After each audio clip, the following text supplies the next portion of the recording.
Greetings, Ranger fans, and welcome back to our countdown of the 100 non-consecutive weeks to the 100th and final episode of Database Rangers Power Reviews. I hope that you are all having a happy and healthy holiday season. I hope that you all had a happy Hanukkah. I hope that you will be having a Merry Christmas. I hope that you absolutely have a happy New Year, whichever you may celebrate. Good solstice. Terrific Tet. I'm not familiar with all of the holidays currently. Happy Kwanzaa, in the next couple days. So many holidays taking place, and I hope that you are all having a happy and healthy holiday season, regardless of what you may or may not celebrate. It is hard to believe that we are nearly done. I know I'm still working on the finale, but we're into the final four in the commentary starting tonight. So the end is creeping up fast. It's hard to believe that we've finally made it this far.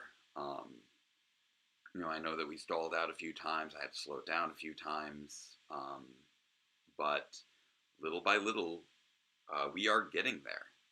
Welcome to everyone in the chat. I hope you're all doing well. Happy Friday, Merry Christmas, Happy New Year, and happy birthday to RJ. RJ's birthday is in the vicinity of all this as well. We are currently planning their third birthday party. For those of you who were keeping count, just sprouting up like a weed.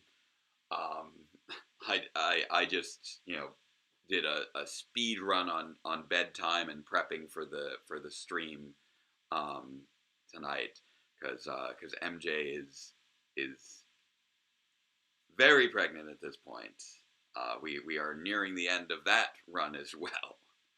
So I am taking on most of the physical tasks of the household at this time. While they're focused on the end stages of the pregnancy. So we're expecting our next little one in mid-January, which is also coming up very fast. So many things all happening all at once, but at least I've got a week and change off from work for the winter break. So I intend on using that time to really buckle down and really try to see what I can do to wrap up 99. Outside of perhaps a few pickup shots I still need to double check on, and a few video submissions I'm still waiting on. 99 is pretty well wrapped up as far as filming goes. I've managed to do a healthy chunk of that editing. I'm currently working on editing the conclusion at this stage. The intro and main review chunk has a rough cut now, so I'm working on editing the conclusion now, and then going through and taking care of the CG effects. So I've still got a lot of work ahead of me, and frankly, the estimate on release for 99 is going to be heavily dependent upon how this weekend goes. And it's already going to be a busy weekend. I know, it's Christmas weekend, child birthday party, a lot of stuff going on, but I'm still doing my best to try and put a bow on this whole experience. Welcome, Nero Diablo. Good evening, Lumina. 99 it's getting there. Right now, it's already shaping up to be one of the longest episodes of the series. Whether or not it's going to be longer than 97 remains to be seen. It's hard to believe that 97, which was not really intended as such, is the actual longest episode of the series to date right now. I did not think that it would be. I did not realize how much I had to write for this episode. But, that being said, without any further ado, we should dive right in, and as we do, let us not forget our 3 equally non-controversial phrases. So, number 1, Say with me, chat. Black lives matter. Number 2, say with me, chat. Fascism is bad. And number 3, say with me, chat. Superheroes are fun. So let's check back in with our favorite superhero 1, Mr. Database Ranger, as we dive into episode 97 of Database Ranger's Power Reviews, the first of the final 4, our review of Power Rangers Wild Force episode 30, 35, 30, now I'm 34, episode 34 of Power Rangers Wild Force, the 10th anniversary of Power Rangers, Forever Red. Previously on Power Review. It's synth-organic biomechanical. What did you just do to this ship? So, obviously, this episode is kind of structured based a little bit on inspiration from how Time Force managed their fourth to last episode, The Calm Before the Storm. The idea is that this is very much a episode to kind of wrap up how far we've come, where we're at, get a few answers. It's a little bit more introspective, and really make sure that all the pieces are in place for the 3-part finale. Much like how Time Force had, their setup with the Trizerium crystals and the end and the capture of the last of the mutants. This is the reunion of the main cast, along with obviously addressing some of the major mysteries of the series. How could you not tell me that this ship could turn into a Megazord? It was still in prototype phase. I honestly wasn't sure it would work. Something you could have mentioned earlier. Also, our initial excursion into the land. So I love how kind of fast-paced this kind of back and forth is of like, hey, what were you doing during the Twin Trilogies? Hey, what were you doing during the Twin Trilogies?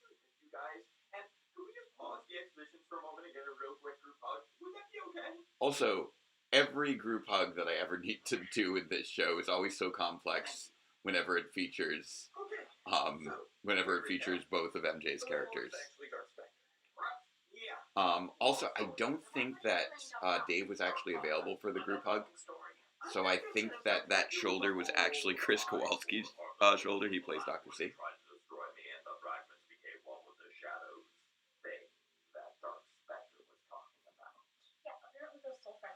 Also, a lot of the solo shots of Guy here are green screen from his basement, which were shot, and this was shot during the same time that we were wrapping up his scenes from '93. I also had a lot of fun playing with the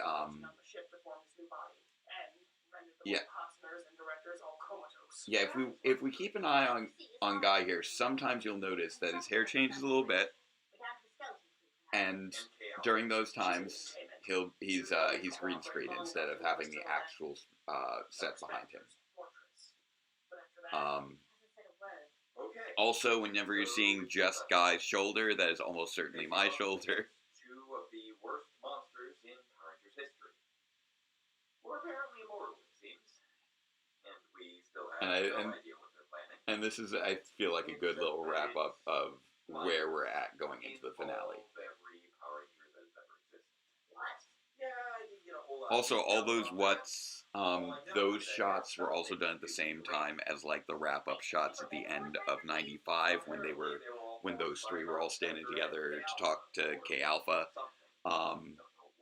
There was a lot of like trying to see how many different scenes I could shoot from how many different episodes all at once.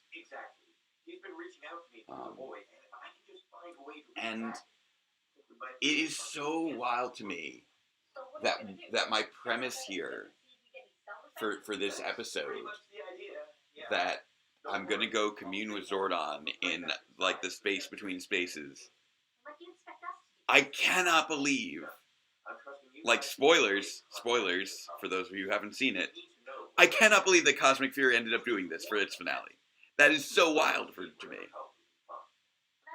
and I'm certain that they yeah, again, this was just parallel mindsets, because this wasn't released until Cosmic Fury was already in production. They would have already written this, and then of course we have that little that little come back alive kiss. Okay then. I'm just gonna go now and talk to Zordon. Gotta go talk to Zordon. Yep, that's the thing I've got to do. Right. All of I will say all of my scenes there are filmed like after I took care of everybody else. It's morphin' time. I actually, although I'd written this scene in advance, I had actually Zordon, sir, written a large portion of this of that opening scene before I actually wrote 94, which I talked about before, was one of the last things that I wrote. For 94, when I came up with the final lines of the reveal with regards to what happened to Darkonda and Dark Spectre reveal. And now the communing with Zordon. I really hope that I did David Fielding proud with this. I have no idea if he's seen it. He probably hasn't. I'm sure he's very busy. But I did my best to really do him proud with this episode. And again, the not really being sure who he is thing. Again, Cosmic Fury did the same thing. Different, It's crazy to me.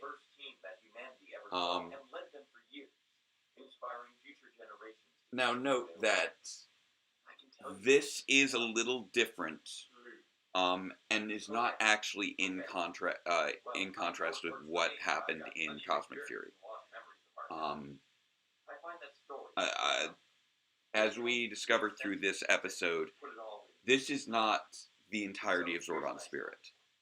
This is only a portion of his spirit. The idea is that the majority of his spirit went throughout the whole universe, but just this portion went through the rift and has remained intact. Would you like to hear it?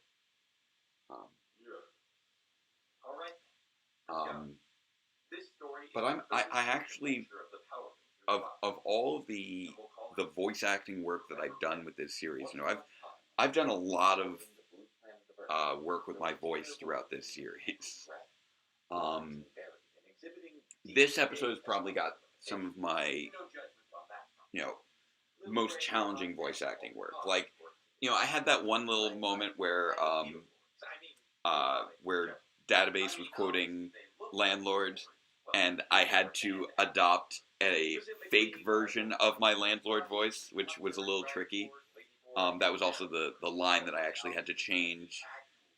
Once I had actually written 94, I went back to 97 to change that line to reflect it. And of course, I had to do a Beetleborgs reference.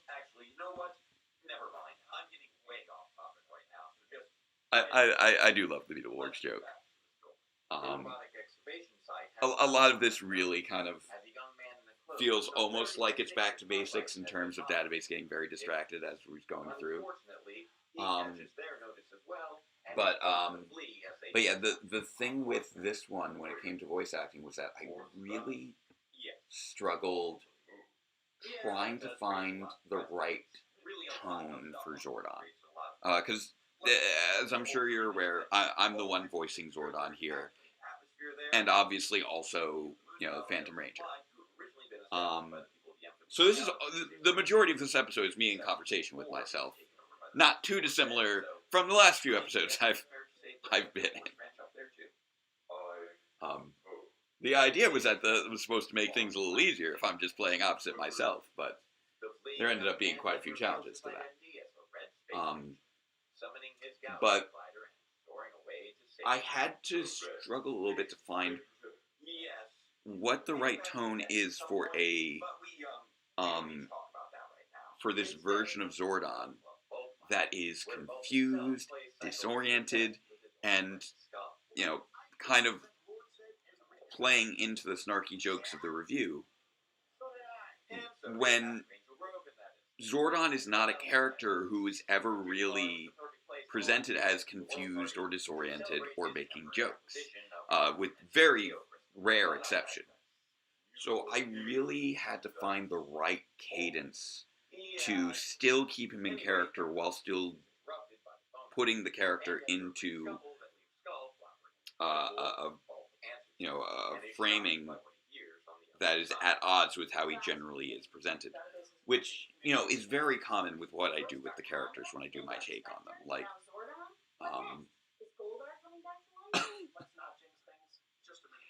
the Goldar line obviously was written after Grid Defense did the Grid Connection, or not Grid Beast Morphers, not Grid Defense. I'm gonna keep doing that forever. Oh, and this is one of those kind of recap moments. Just Dr. C just recapping every time they've tried to open up gateways between dimensions, which is just fantastic.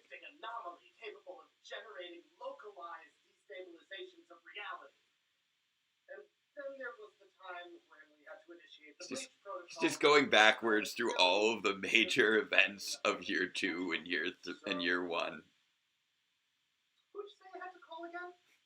Oh, I had a little compositing error there for a moment. I love Dr. C as a character. I've really loved just slowly integrating him more and more into the show as the years have gone on, from, you know, a one single appearance in year 1 to recurring in year 2 to arguably one of the main characters in year 3. Kowalski's just always done a great performance, I think, as Dr. C, and I really like to play into that. But yeah, Zordon asking questions is not really a Zordon thing a lot of the time. So much like, you know, how they manage things with Russell Curry in Cosmic Fury, you kind of have to do your own take on the character. You know, I have Zordon, you know, I've placed Zordon into a confused role. I've placed the Phantom Ranger into a talkative role. I've placed Dark Spectre into a reserved and refined role. And seeing how well I'm still doing service to these characters, even while having them, you know, behave in ways that are at odds with what we're used to. You know, Dark Spectre reveling in having this more nuanced body. You know, Phantom Ranger playing into the almost autistic trope of being largely silent and awkward when it comes to most social situations, up until you get into special interest and then having that flood. You know, the challenge of somebody who's usually in control and usually has a very strong grasp of what's going on, to be completely disoriented. And there's just so much fun commentary to have with Forever Red. Yes, although your last meeting was not under the best circumstances. And we have Phantom constantly trying to avoid explaining to Zordon, hey, you kind of died and this guy kind of killed you. But there's just so many different continuity references and different just iconic moments to comment on. Like, and like Zordon not being able to remember Tommy, I just thought would be a really funny joke. I'm not gonna lie. Back when I was originally writing notes for this episode, I was initially going to do a CM Punk joke because there was that whole rivalry back between JDF and CM Punk back in the day. But by the time that this episode was actually fully written, it felt like it was no longer topical. And it's wild to think how now, he sadly has passed away. And so I'm glad that I didn't poke too much fun at the character. Because I honestly, you always want to do service to someone's memory whenever you can. And then here we have the occasional cutaways to the other characters, and just kind of, giving them a chance to kind of steel themselves for the final confrontation as well. The development of the communications relay with Dr. K, Mayo, and Dr. C, and then dealing with the loss of the agents and that discussion between Secretary and Guy.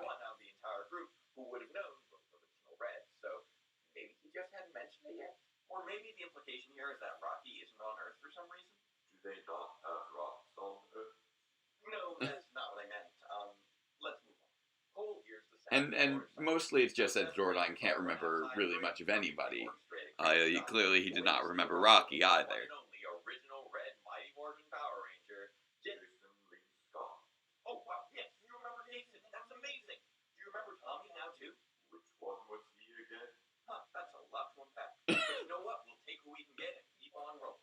So Jason, presumably, there's definitely something fun when you're playing against yourself. You have a very strong command of the timing of the jokes. Like, I get to play with the timing of my performance, obviously, but I'm also playing opposite myself. I have the timing of that performance, and I'm the editor, so I have the timing of that performance. So I can really play with the comedic timing on a lot of the banter in this episode, which is a lot of fun. No, sorry, not that. So have you and Guy to talk things out yet? There hasn't exactly been a lot of time. And then this is that sort of acknowledgement of what's going on with Guy and Dr. K and the tension between them during the twin trilogies, which I felt really, deserved some acknowledgement. I did not want to just sweep that under the rug with the end of the twin trilogies.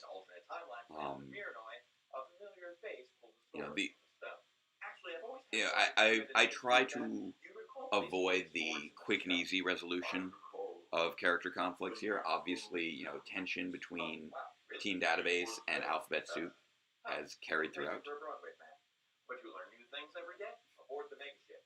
Also, I just love tossing in these little fun facts about characters. Like, when you get right down to it, everybody has things that they enjoy that they don't necessarily talk about. Like, obviously I'm, big Power Ranger fan person. I've been talking about Power Rangers online, for the last decade plus in video form, and even longer than that in terms of message boards and trivia competitions.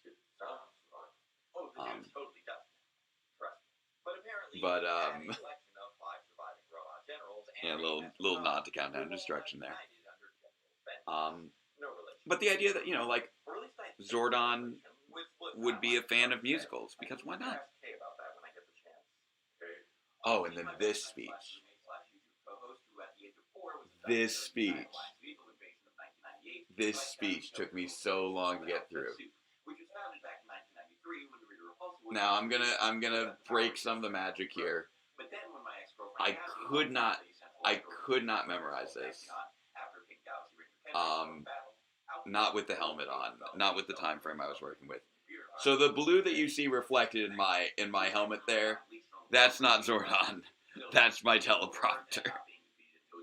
I set up a small TV. Actually, the small TV I'm using right now to watch the episode. I set that up on top of, I stacked TV tables on top of each other to get the TV up above my head. Very precarious. Don't recommend it. Probably not a good idea. But it was so I was constantly looking up and able to still see it large enough through the helmet, because I'll be honest, I probably couldn't really read most of it through the helmet just because everything gets very fuzzy.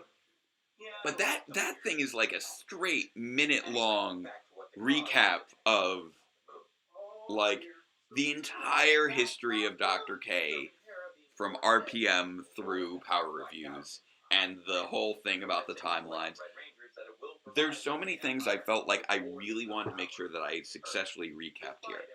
And I think that's part of the reason this episode ended up being such a long episode, because I felt like there were so many things that I wanted to remind the audience of and to recap for the audience, and to reference and to comment on, that really built it out. And I definitely also kept having little, I keep having these little compositing errors with Dr. C and his Monder, unfortunately. Like, it's not in every shot, but every now and again you'll see we kind of lose his hand behind the screen. And that's my bad, you know, like I've said plenty of times. Wouldn't be a Power Reviews episode without some errors. And I checked. We don't have the resources to repair it. There's no fixing this. No one is coming to help us. On the moon, though, our villains have apparently dealt with their power issues with the installation of a new reactor. Although I'm pretty sure that was and yeah, the coding. It's nice they found an alternate use. I like having, you know, these multiple subplots and having each one have its own challenges as we're working through. And what kicks off is quite possibly some of the most Like, skilled civilian fighting scenes. this does set up some very important plot points moving forward. Demonstrating that the veterans still haven't lost their touch. Eric showing off the skills of a seasoned stuntman. Andros handspringing like he's got an actual But stuntman. this is also one of those bits where is effective, right? And West adding some cogs where I again just need to comment on so many things I wouldn't actually normally comment on in most episodes. I usually try to move quickly through the action scenes when I'm recapping, but Forever Red has such fantastic action choreography. I felt like it was really necessary for me to talk about it. Like, they bring so much character and so much dynamic action to the fight scenes in Forever Red. It's fantastic.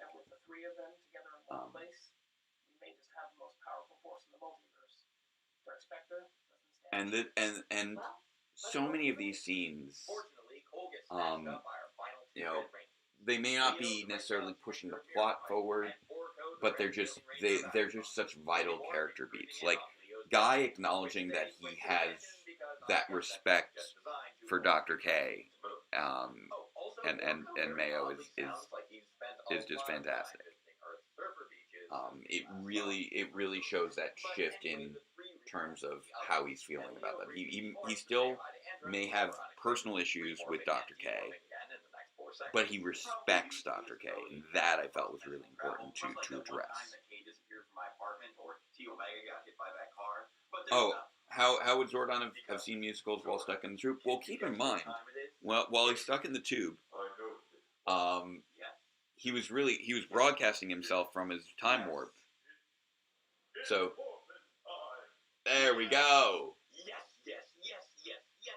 And I wanted to have Zordon's face coalesce on the morphing time, and that's just such a yes moment. But he had access to, but he would have had access to any sort of broadcast.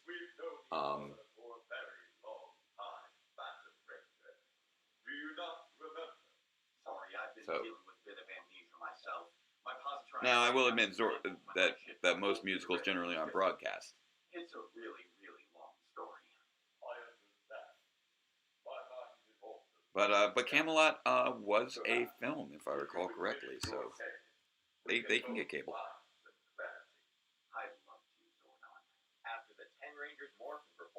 And I love this kind of friendship moment between Zordon and Phantom Ranger is just wonderful.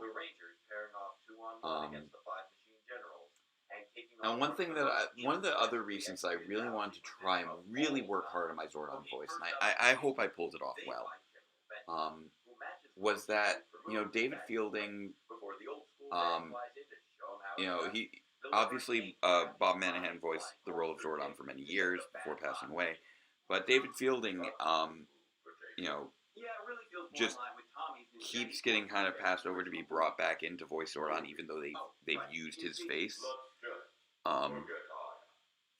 You know, his face has been used all this time without him being brought back in to do the voice,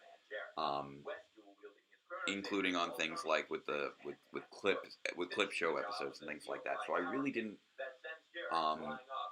want to you know, recast him like so many other people have, which is why I did actually reach out to David Fielding. You saw him in episode 94,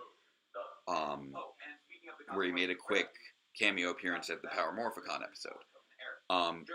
He was actually down for this. We were talking about him actually recording lines for this episode. But it just took me so long to get back to him with the script, because it just took me so long to work through it, that he had moved on from voice acting by the time I was actually ready, and he was really focusing on his writing career, and that's on me. Like, I had a fantastic opportunity to have actually had the original Zordon reprise his role, and I just couldn't deliver the script in time to make it happen. And that's a shame. You know, that's probably one of my big regrets of the show, that I wasn't able to pull that off. Because he was you know, he was an awesome person. The fact that he was even willing to do that at all, and I'd actually broached this to him at Power Morphicon 2016 and 2018, but obviously it took me until 2020 before this actually finally came out. Well, 2022, which is it took me, you know, an extra 6 years after I asked him before this was actually finally released. So, you know, you can't expect somebody's going to hold on to an offer they made 6 years ago, you know, at a convention. I mean, even after Bull's Blazing Lion Crystal Saber attack drives off, the general is still able to... That's a story I've been meaning to tell for a very long time. You know, I had been hoping for years I'd be able to work him into the show. And if I wasn't going to be able to get him to do it, I knew I was going to have to do it myself.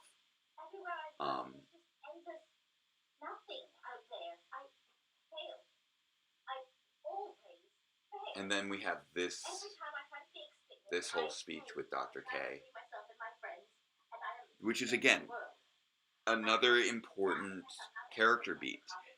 These characters have been through so much, and I felt like it needed acknowledgement. And now this speech from Mayo,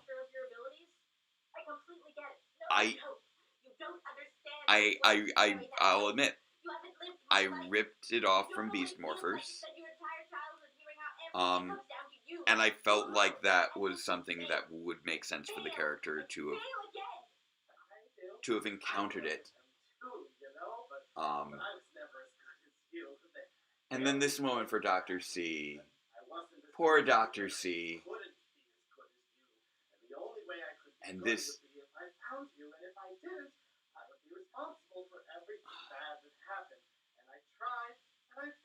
Like, both... Like, the characters are just so overwhelmed.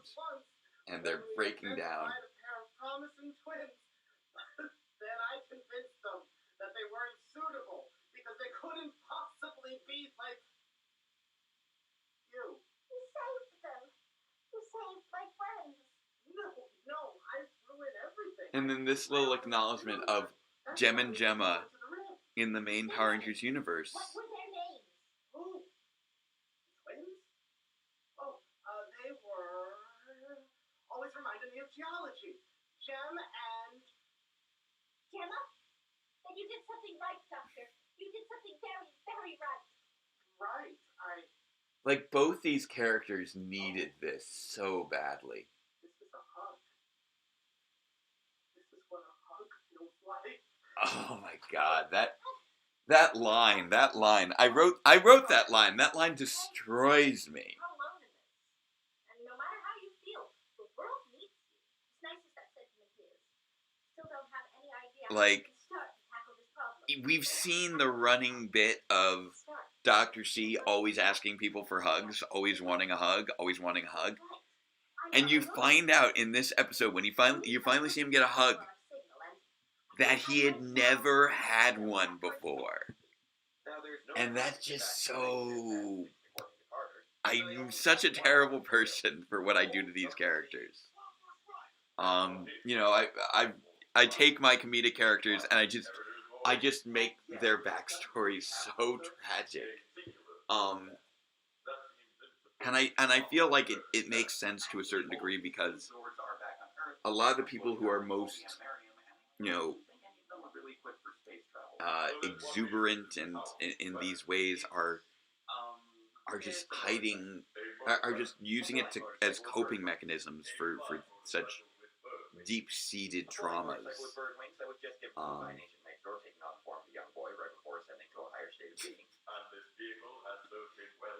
And of course, the Wild Force Rider just clearly demands so much. I love just this acknowledgement that, oh no, he tried to go up against Serpentera with a motorcycle. Oh, he's obviously dead.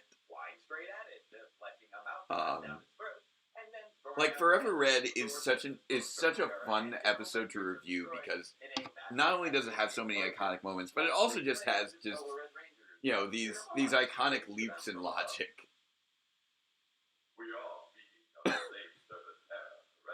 Lord Zed's personal Zord, with a head that dwarfs the Thunderzord assault team, capable of annihilating the deserted planet.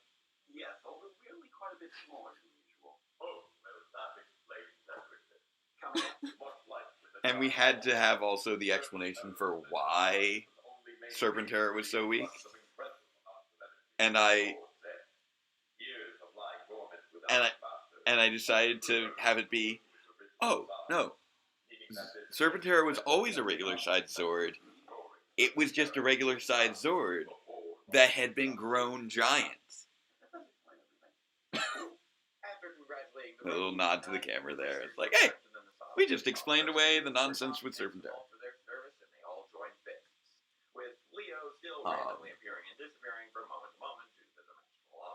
This is just a very... This episode ended up coming out, you know, so much more impactful than I really anticipated originally, I think, for all the characters. Like, I knew that I wanted to have the final scenes of this episode, and that was really the most important thing I was working towards.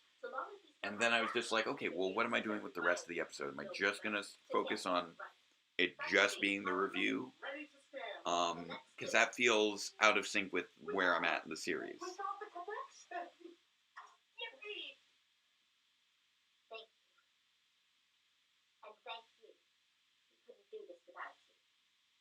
And then, just using that, I cannot, unfortunately we've gotten to a point now where we're getting into things that are relevant to the final two episodes, and I cannot tell you in what way they are. I will simply say that this episode is very important for setting up some of the events of the final two episodes.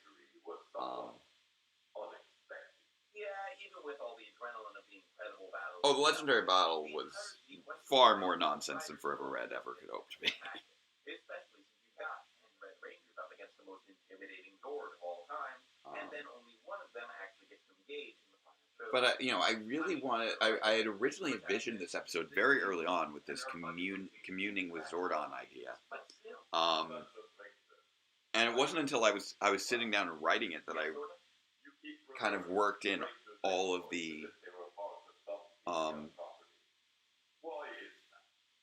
oh, and Zordon actually acknowledging, why are we talking about this like it's a TV show? But that, you know, we have all the other characters acknowledging their emotional journeys here too. And it really made the whole story of this episode so much stronger.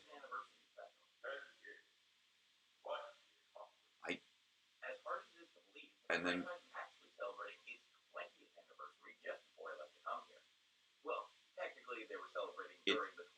it's also just wild that when I was writing this speech, the 30th anniversary still hadn't technically happened yet, and now it's basically passed, and that's wild.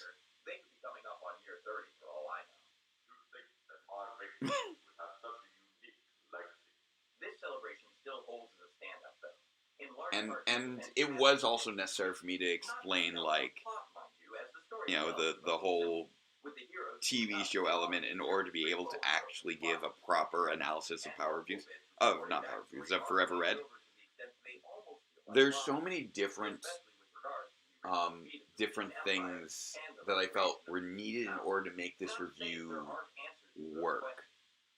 I need to make it work in terms of the communing with Zordon element, while also being able to address all the things I want to address with regards to Forever Red as an episode. And that necessitated bringing Zordon up to speed, as well as just the general story of the review. I also just like having Phantom just kind of fanboying out over Zordon, and that leading to him kind of getting a little too into his special interest of Power Rangers.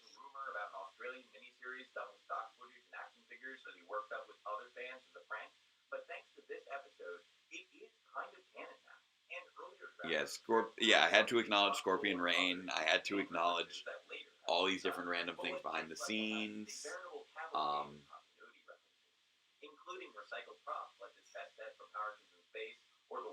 I think I recently saw that the Psycho Rangers in that chess set were apparently repainted Batman figures, which I think is hilarious. But yes, this is very much Zordon's extremely weird day. That is correct, Lynn.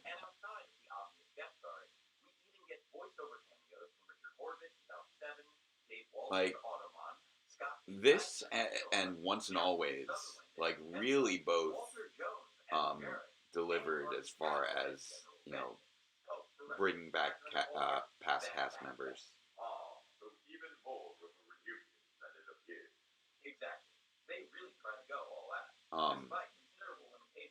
Like Forever Red, it's this was really just such a fantastic send off to you know, Power Rangers being produced in the United States.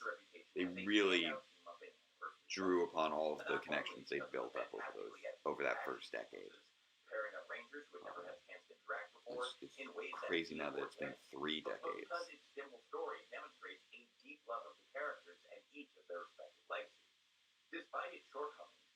And you know, this episode about, you know, celebrating the deep love for characters, I really felt like I needed to dive into my, you know, deep love for my characters. Make sure that everybody got those moments of reflection and connection. You know, connections to each other, reflections on the past.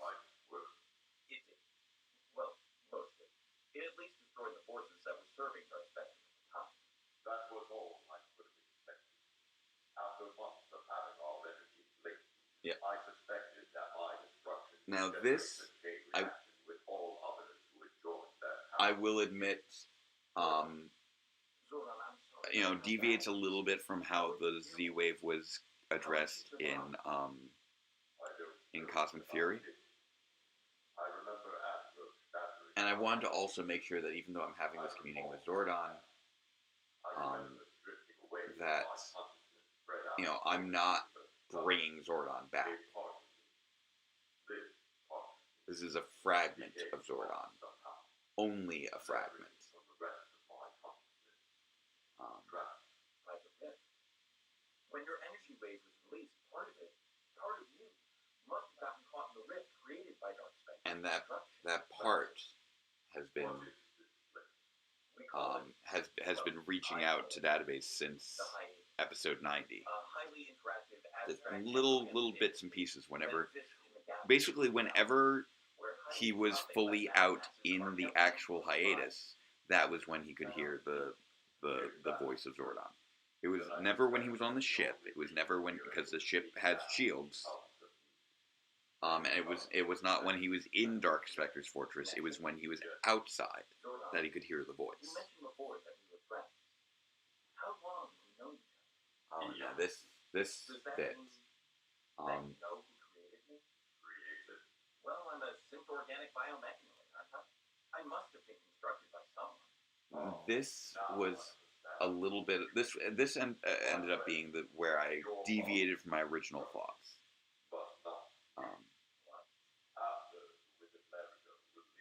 Yeah, and this is where we get into the origins of the synth organic biomechanoid body. And my original thoughts on Phantom's origins had to be skewed a little bit, because I did not anticipate that anyone would ever give him an origin like they did in the Power Rangers comics. So I wanted to try and make this in line with what happened in Edge of Darkness and in Power Rangers Universe. As I've said many times before, I always try to keep things in line with whatever the continuity is, however much it may shift. And this is the origin of my hairline. That would explain my hairline. What about your hairline? Nothing. So I had been joking with people for years that I have a secret origin for everything, including my hairline. And this is the origin of my hairline, that I'm part Eltaran. And what's happening now? On Database Rangers Power Reviews. And this is something that I feel like a lot of people actually missed from, as far as a small overview, when he was saying a little voice in the back of his head telling about what's come before and what's happening now on Database Rangers Power Reviews. Zordon has been a part of the show since day one. The voice, the announcer voice at the beginning of Power Reviews, is the subconscious voice of Zordon that exists in the back of his mind due to him having the biomechanoid body built for Zordon. Previously on Power Reviews is Zordon's voice. And that was one of the main reasons that I felt like I could be the one voicing Zordon for this episode, because I had structured it in such a way that it would make sense for Zordon to be the voice in the back of the Phantom Ranger's head. And of course, the Who's on First bit with Go Say.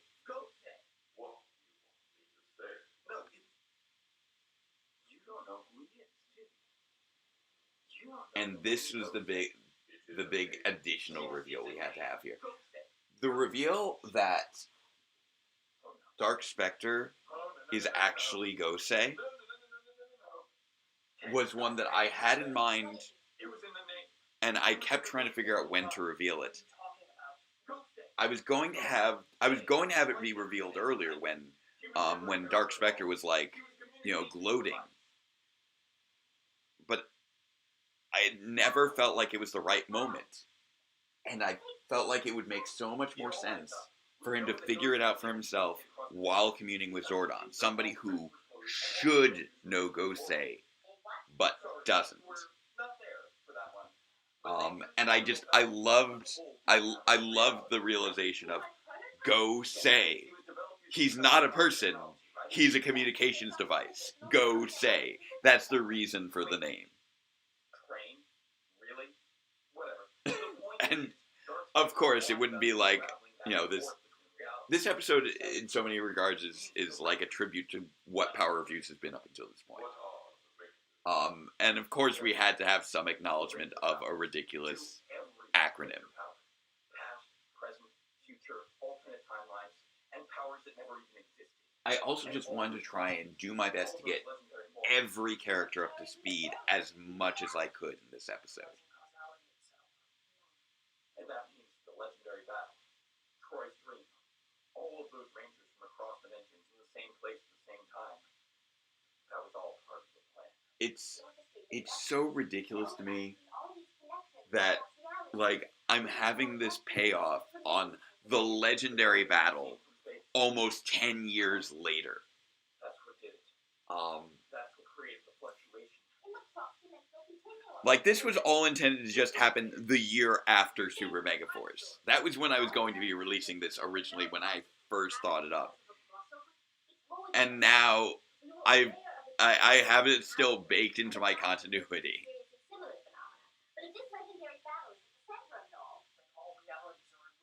We need to warn the other rangers now. I've been telling people again for years that I have an in-universe explanation for why Megaforce is so weird. I have an in-universe explanation for why Megaforce is so weird, but I couldn't say it because I didn't want to spoil the show. And it's that Dark Spectre had been deliberately compromising causality the entire time because Dark Spectre is Gosei. And here he's fading out again. And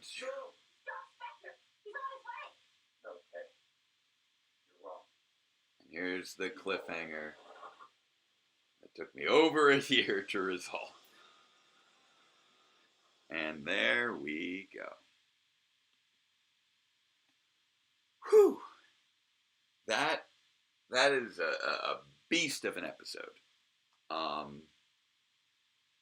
There's just so many strong emotions. I really want to be as thorough as possible, not only addressing one of the biggest milestone episodes of the series, but also setting things up successfully for what was going to be a very jam-packed and eventful finale. I cannot believe the next time that we do these commentaries, I'm going to be talking about the finale. Now I will say I'm the date that I'll be doing the next commentary may get a little offset. It actually almost certainly will, because the show I'm directing for the high school had to get moved back. So originally I was going to be out of sync with it. Now I'm back in sync with it. So that commentary is likely going to be on a Saturday instead of the usual Friday. Or I may just push it off a week. We'll see. I'll make sure to do an announcement for when the next commentary is going to be. But yeah, 97 really got away from me in terms of length. Like, I had been so ready for, like, the finale, those episodes, to be the longest episodes I've ever done. And there had been so many times when I had been going over these big, long episodes, and I thought, okay, this is going to be the one to break half an hour. And then the year 2 premiere, I did a 2-parter. That didn't go half an hour. Okay. The Power Morphicon episode, we do the live review of, the hour-long special Clash of the Red Rangers. That didn't go over half an hour. Okay. Extended Legendary Battle. That didn't go over half an hour. It was like, okay, when am I going to go over? It must be when I finally get into the finale of the 3-part finale. And then I did finally crack half an hour with Fighting Spirit, only for this one to be 46 minutes, which I still can't quite believe that I ended up writing a 46-minute episode. That's not even like an action episode. This is purely just characters hashing out emotions and talking about Power Rangers. And apparently, when I just indulge in that, that's when I finally end up writing a 45-minute episode. So yeah, this is I believe, the longest scripted video on the channel at this point. Like the Bo Burnham Inside video, I think was about 40 minutes, and this was 46. Which again, I find kind of hilarious. Oh, yeah. Yeah, I'm just trying to think right now. Yeah, if I look at like,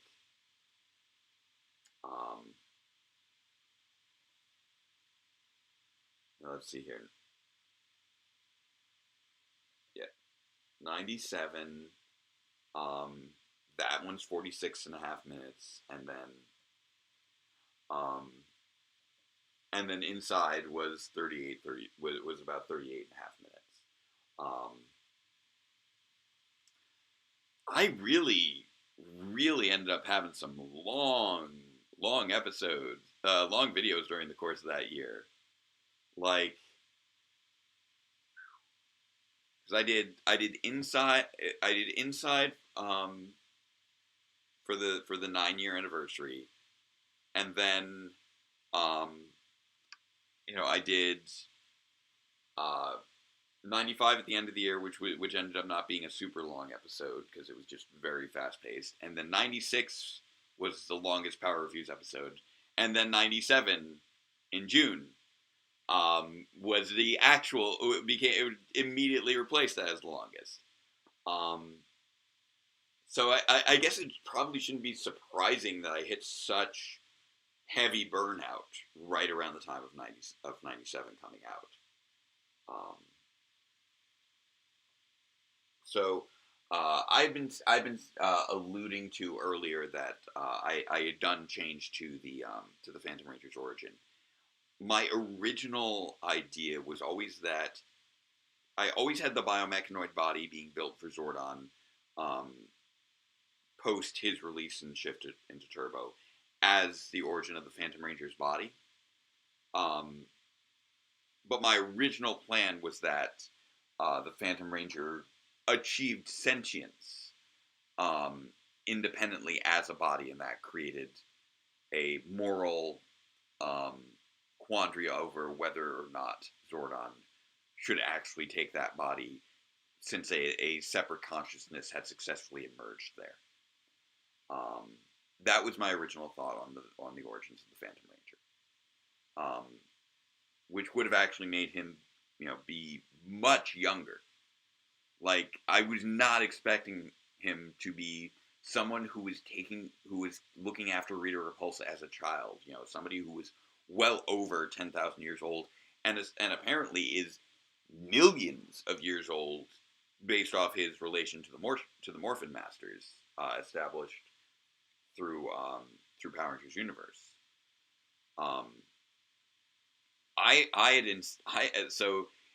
I had him being literally like born in 1997,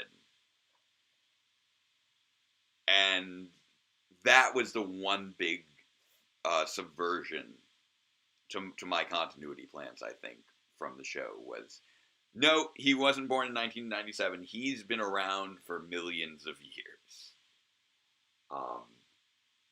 But I felt like I adapted well to that knowledge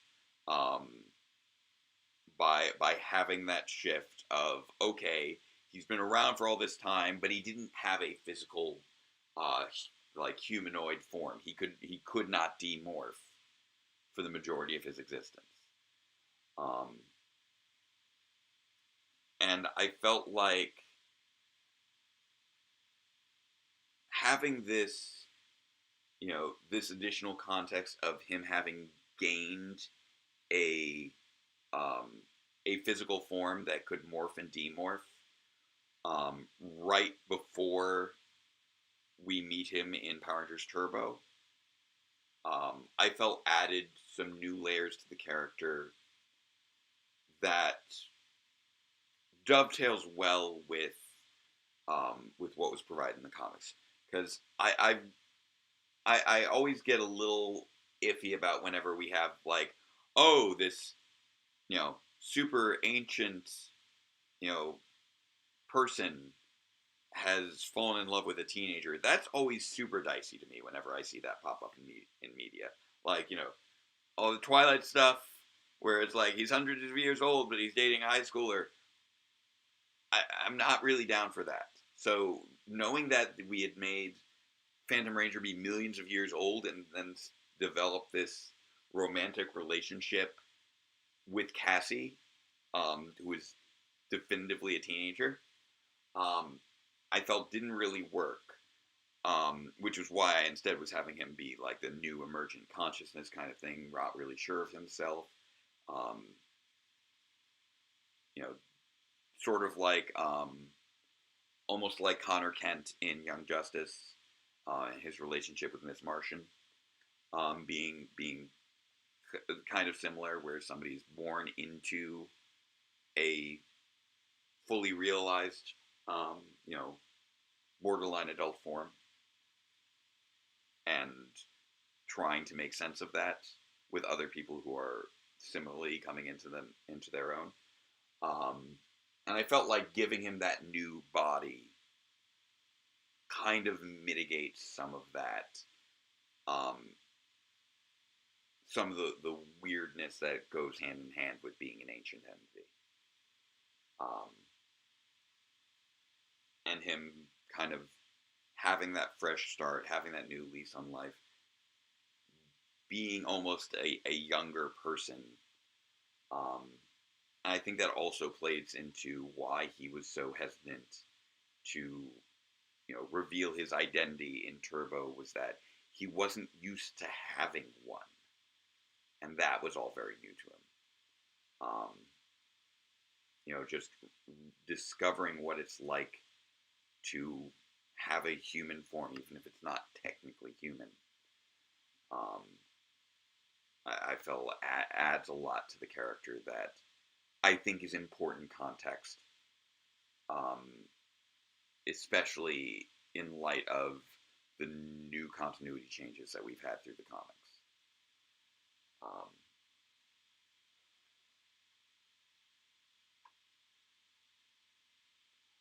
And as far as so you thought that he got the body after Clash of the Megazords. That could also be a valid interpretation. My intent was that he had gotten the body and then went to help the Rangers almost as a thanks to Zordon. But something like, and I think that makes the Cassie relationship work better. And I mean, I have touched on the relationship with Cassie a bit before, specifically in terms of how that relationship ended in this continuity. Obviously, there's still the mainline continuity where, that due to that branch, we have Cassie and Phantom. We didn't have the whole Power of Pink incident. And so there was never that wedge between Cassie and Phantom Ranger. So we have no clear idea of what happened with their relationship in the main timeline. They may still be together. But I feel like while I do definitely want to provide answers to as many questions as possible, I do want to simultaneously stay in my lane to a certain extent. Like, I recognize that what happens to the characters in a separate timeline, for the most part, is outside the scope of my story. The only value that there would really be to exploring what is happening to these characters in a separate timeline is specifically for the purposes of showing how that impacts them and their stories. Like Guy discovering the road not taken with his alternate universe counterpart, which we briefly saw in episode 87.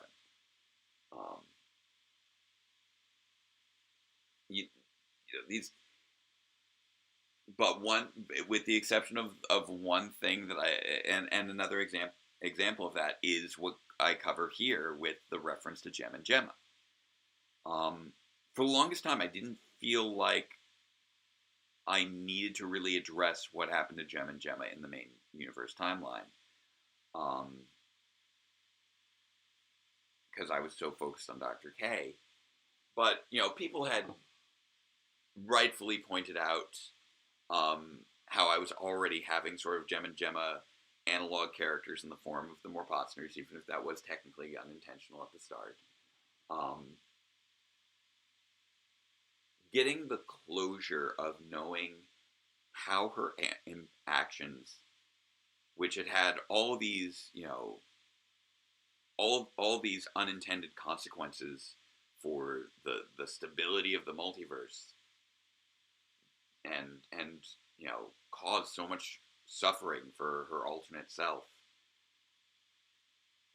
Just knowing that it had that one positive impact on on two people who she truly cared about.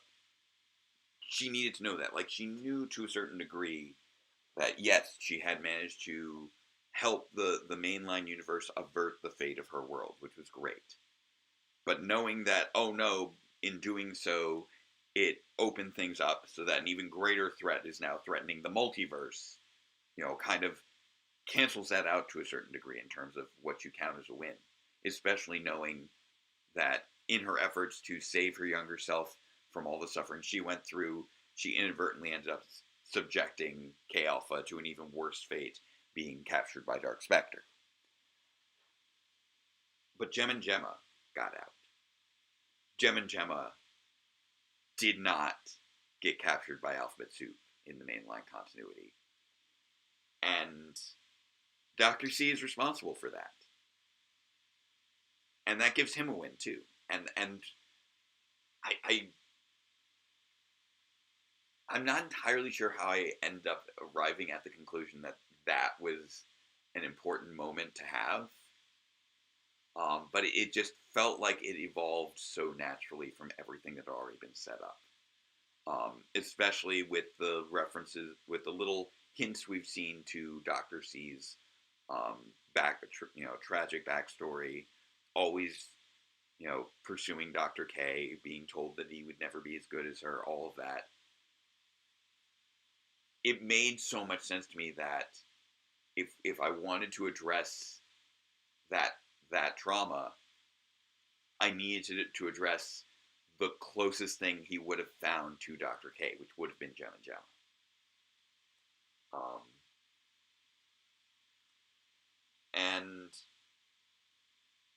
Vandalia, with regards to the Dino Charge universe, I will say that hadn't been a thing back when I first conceived of the different timelines of the series, but I will tell you before the series is over, it will at least be acknowledged.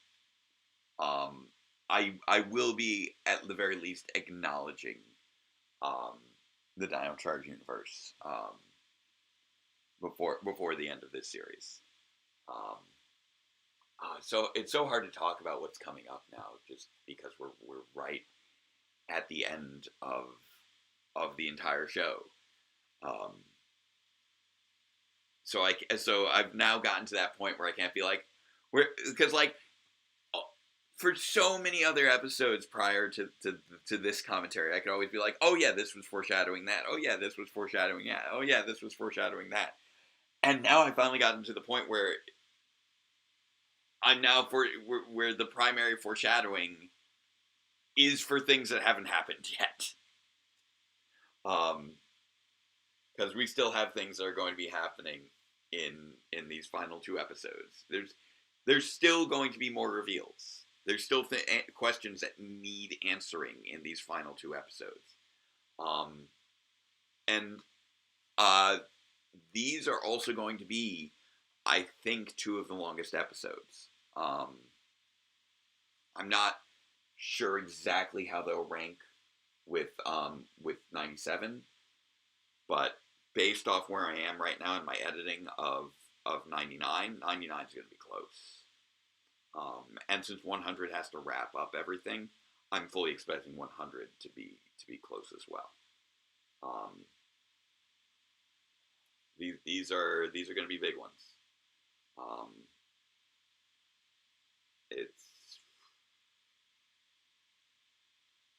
But at the very least, I'm far enough along in 99 that even if I don't hit my goal at the end of the year, I have full confidence that, you know, this is not going to take another year. Like it's basically fully filmed. It's largely edited. I have the assets that I need in terms of CGI. I need to, you know, composite them in and render some of them out, things like that. I need to animate a few things. But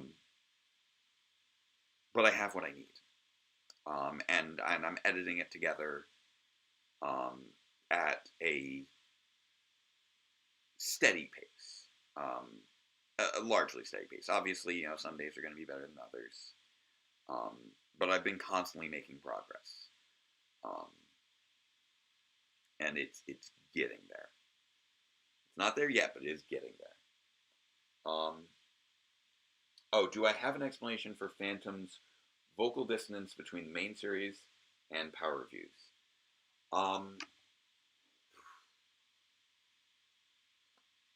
I mean, out of universe, I just have a very different vocal range than Ali Afshar. I really tried to match it in some early appearances with Phantom, but I'd also just manifested the Database Ranger voice so much by that point that it just slips right back in, right into the character. One thing that I did do was I did deliberately pitch my voice up a bit for the character of Database throughout the series. Because as you may have picked up, I have a naturally fairly low voice. But my Database Ranger voice is a little bit more like this. And I did that specifically because I knew that I wanted to eventually have the reveal of him as the Phantom Ranger, and I didn't want to have the low voice that I naturally have translating over. Now, instead, I ended up having that more energetic and kind of slightly nasally tone. But generally speaking, whenever I'm being Phantom, I'm usually talking a little bit more like this. And that slightly lower, slightly breathier tone was my attempt to at least match the performance of Ali Afshar to a reasonable extent with what I'd done with the character. All that said, in universe, I lean into, again, Phantom kind of as an autism spectrum analog type of character. People have different vocal ranges when they're at different comfort zones, or at the very least, it's like that for me. Like my voice, like drops a register when I'm in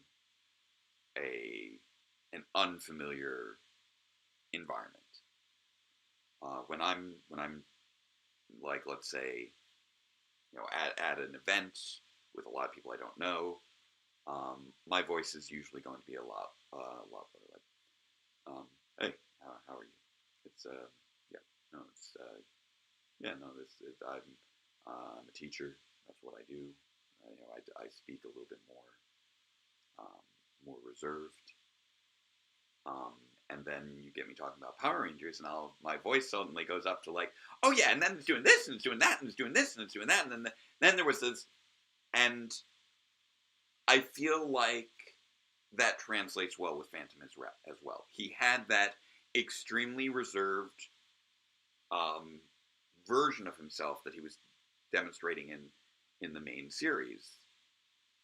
But there's this whole other side of him that we just never got to see because he was never comfortable enough or in feeling as though he was in his wheelhouse to an extent where he could be that more passionate and authentic self. Um, like I, um, I used to have, uh, I used to kind of get jokes on how I had a very monotone voice, like back in high school, for the most part, when I wasn't like acting in the drama club, just in class as a teenager. My voice was very low and monotone. I got compared to Ben Stein by a teacher at one point, and just because I had a very low deadpan. And that's very different, I think, from the voice that I have now. And part of that is due to some level of intentionality. You do have a certain degree of control over the pitch and tone of your voice. And the more often you use your voice in a certain register, the more that kind of becomes your default. Like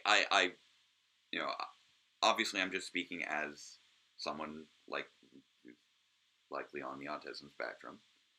But I've noticed that for other people as well. Obviously, for people who are trans, they have very clear shifts in their vocal tone a lot of times as they become their more authentic selves. I'm not trying to, by any means, present Phantom as a trans analog, because I'm not coming from that perspective, and I wouldn't presume that perspective. But just that is something that I feel has multiple applications, that your voice shifts as your self-image shifts, which I think is can be a little bit more of a universal experience. So I know that was a bit of a long-winded explanation for me coming up with an in-universe reason why I don't sound like Ali Afshar, who I know went by Alexander Dodd back in the day. What would Dr. K have called the Switch if it had been around back when we were doing the other devices? I swear I probably had something in mind for the Switch at some point. But I honestly, it's too late at night. I've been awake for too long to come up with it off the top of my head, I think, right now. Maybe it might pop into my head before the end of the stream, but I think we're kind of starting to wind down.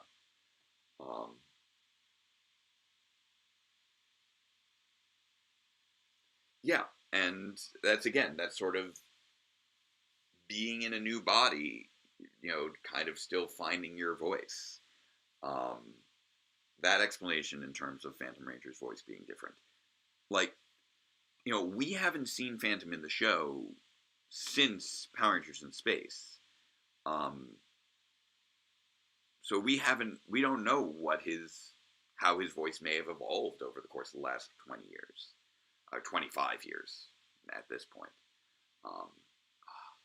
I so wish that I could have done Countdown to Destruction as a 25th year anniversary. I was really pushing for November 20th. For 99. But we'll be hopefully we'll be able to still get it out before the end of the year. If we do, that'll be such a fantastic way to end the year. I'm gonna be pushing for it. I think, have a pretty good idea of whether or not I'm gonna hit that by the end of this weekend. There's definitely gonna be a lot of late nights this week. I'm not driving anywhere, so I'm gonna be taking. Well, no, I gotta drive RJ to daycare on some days, so I won't be driving anywhere for the first few days. So I'll be pulling some late nights, and I'll just be continuing to try and push through across the course of this next week to just get as much stuff as I can get done. It's still a lot, but I've also pulled out a lot in the past. The big thing is I'm genuinely amazed at how far I've come across the course of this year compared to where I was last year, in terms of what I can physically do again. I'm pulling, these. I've been pulling a lot of late nights, and I've been managing. I've been managing myself physically, but more importantly, I think I've been managing myself mentally and emotionally so much better than last year. 97 was the last episode that I released before I had to take that break over the summer when we moved, when I was dealing with I had those vasovagal syncope episodes like a month before I released 97, and then literally the day I released 97, I had another one. It wasn't as bad as what I had the month prior, but I did have a fainting spell at the end of releasing 97 because I had pushed myself so hard and my body just kind of gave out. And that spooked me pretty bad. That I got really nervous after that one, because it made the the big, like 4 episodes in 36 hours, or no, 6 episodes in 36 hours. I'm sorry, forgot that. 6 episodes in 36 hours. That it made that one feel like less of a fluke when it happened again. Right after the release of 97.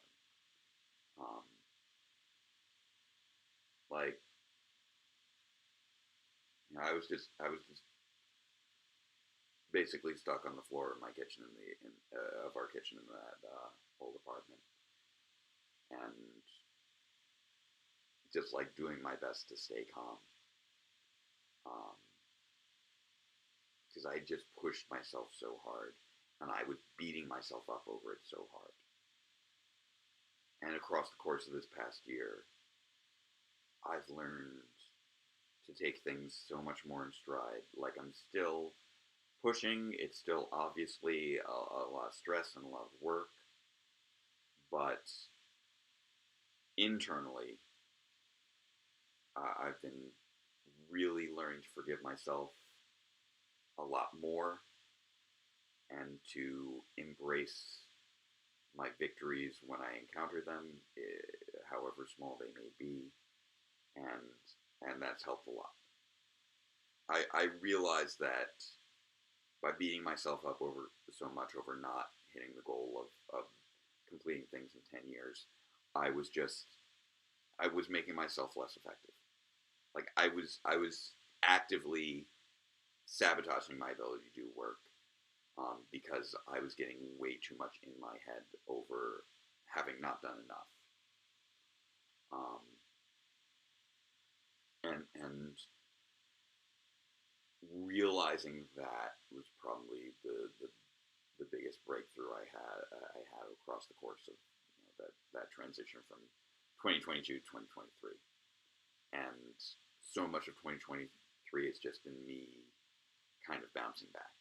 This has been a bounce back year. If I end up doing at this point, though, I will admit I'm kind of getting almost into my end of year wrap up, which I know I tend to do each year, so that may be a separate video. I may still do the Jake Says Hi wrap up of 2023. I'm not sure. I'm gonna see how I'm doing with 99. Is really gonna be my focus, and then the end of year wrap up will kind of depend upon how things are going with 99. If that's running really long, I might not find the time to do the wrap up. But I'm gonna. I think I'll try to, because I know people tend to enjoy that.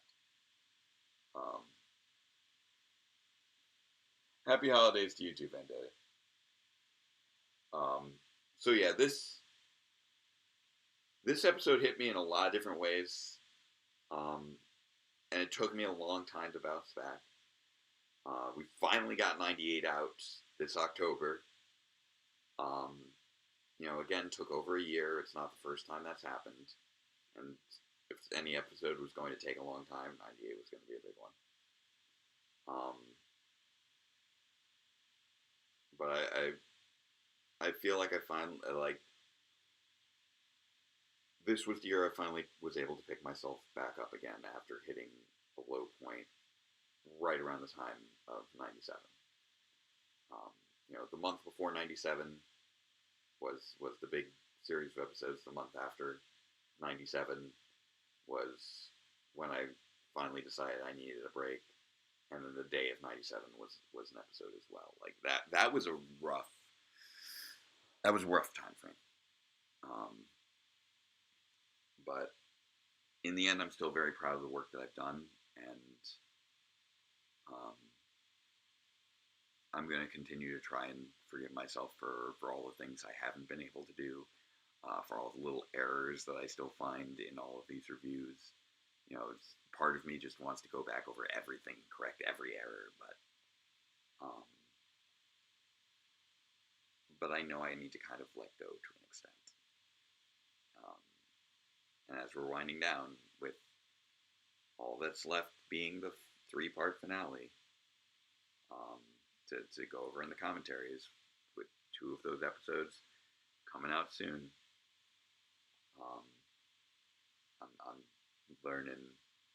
I'm learning how to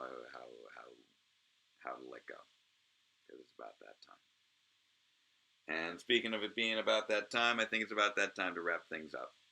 Again, I hope that everyone has a happy holiday, and before we head out, let's not forget our remaining 3 equally non-controversial phrases. So, number 1, say with me, chat, love is love. Number 2, say with me, chat, trans rights are human rights. And number 3, say with me, chat, robots are cool. Sometimes they can even house the spirit of an ancient morphological being, or something like that. Alright, so thank you everyone again for joining me for all of these long ramblings. I hope I addressed any and all questions that you may have had regarding 97, at the very least. Any questions that I can resolve at this point, because obviously there's still 2 episodes left to go. I certainly hope by the time that I cover 98, and I will be releasing an announcement for when the commentary on 98 is going to be, as well as, but that should be hopefully after 99 comes out, and I'll be able to talk about a few more things a little bit more freely. So we'll see how that goes. All right, but with all that said, I hope that you all have a very happy, healthy, and safe holiday season. and I look forward to seeing you all in the new year. Possibly before then, we'll see. But until next time, farewell, Ranger fans, and let the power protect you.